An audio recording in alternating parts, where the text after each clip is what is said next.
نحمده ونصلي على رسوله الكريم أما بعد فأعوذ بالله من الشيطان الرجيم بسم الله الرحمن الرحيم وَكَذَّبَ بِالْحُسْنَى اور حسنہ کو قرآن و سنہ کو جو ہے اس کو جھٹلایا، چاہے زبانی جھٹلایا یا عملاً جھٹلایا، اس پر عمل نہیں کیا۔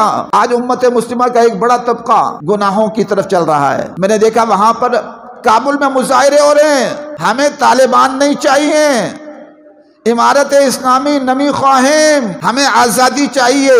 ان عورتوں سے میں پوچھتا ہوں کہ 20 سال طالبان قربانیاں دیتے رہے، جیلوں میں پہنچے، گوانتانامو کے اندر پہنچے، جیلیں انہوں نے بھر دی، قربانیاں دی، لاکھوں افراد شہید ہو گئے، لاکھوں افراد عقوبت خانوں میں چلے گئے، لاکھوں عورتیں بیوہ ہو گئیں۔ یہ ساری وہ عورتیں جو کابل میں مظاہرہ کر رہی تھی، یہ وہ عورتیں تھیں جو امریکہ کے ساتھ ملی ہوئی تھی۔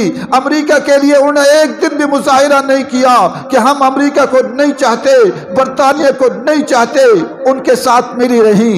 آج قرآن و سنہ کا نفاذ ہوا ہے تو یہ باہر نکلی ہے، لیکن ان کو یاد رکھنا چاہیے اگر تم 1000 نکل سکتی ہو تو لاکھوں افراد ہماری بہنیں بیٹیاں کابل کے اندر اور پورے ملک کے اندر نکل سکتی ہیں اور بتلا سکتی ہیں کہ وہ تم سے کئی گنا زیادہ ہیں۔ قربانیاں امریکہ کے خلاف طالبان اور مجاہدین دے اور ان کی جو ہے وہ عورتیں بیوہ ہوں، وہ اللہ کے راستوں میں شہید ہو جائیں۔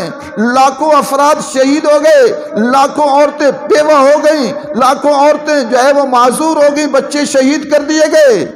تم اس وقت کہاں تھی؟ آج امارت اسلامی نہیں تم چاہتی؟ بھول جاؤ۔ اگر امریکہ کامیاب نہیں ہو سکا تو منافقت بھی کامیاب نہیں ہوگی، دجل بھی کامیاب نہیں ہوگا اور دھوکہ بھی انشاءاللہ کامیاب نہیں ہوگا۔ عارضی طور پر تم پریشان کر پاؤ گے۔ اب وہ وقت جا رہا ہے، قربانیوں والے انشاءاللہ یہاں کامیاب رہیں گے اور پاکستان میں بھی انشاءاللہ یہ منظر آئے گا۔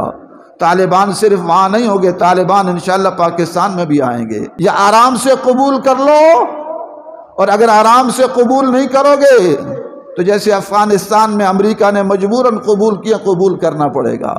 اللہ کے نظام کو قبول کرنا پڑے گا۔ یہ کرونا اسی لیے آیا ہے کہ تمہاری نخوت ہے اور تکبر کی دھجیاں اڑا رہا ہے، انواع و اقسام کے عذاب آ رہے ہیں۔ اگر 1000 عورتیں یا 500 عورتیں کابل کے اندر نکل سکتی ہیں، بے حیا قسم کی، فحاش قسم کی، ملحد قسم کی، تو الحمدللہ لاکھوں عورتیں برقع والی وہاں نکل کر وہاں طالبان کے حق میں بھی مظاہرے کر سکتی ہیں۔ لیکن ہم یہ سمجھتے ہیں مظاہرے حل نہیں ہیں، اللہ کی زمین پر اللہ کا نظام ہونا چاہیے، نہیں تو ان عورتوں سے اور ان مردوں سے مباہلے کیے جائیں کہ آؤ تم مباہلہ کرو، تم غلطی پر ہو۔ امریکہ رہا، خاموش رہے، ایک دن امریکہ کے خلاف مظاہرے نہیں کیے۔ قربانیاں طالبان نے دی، قربانیاں مجاہدین نے دی، گوانتانامو میں مجاہدین رہے، بگرام کی جیلوں میں مجاہدین رہے اور جیلیں عقوبت خانے مجاہدین سے بھرے رہے اور ان کے گھر اجڑتے رہے اور وہ شہید ہوتے رہے۔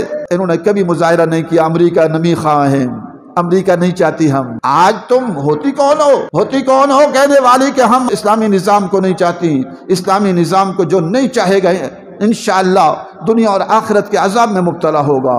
اللہ کی زمین پر اللہ کے نظام نے انشاءاللہ آنا ہی آنا ہے۔ ہم حق سچ والوں کو چاہیے، پاکستان کے اندر بھی چاہیے کہ اگر ضرورت پڑے لاکھوں مسلمان عورتیں برقع پہن کر اسلامی نظام کے لیے اور حجاب کے حق میں مظاہرے کریں۔ اللہ تبارک و تعالی ہم سب کو اس کی توفیق نصیب فرمائے۔ وآخر دعوانا الحمدللہ۔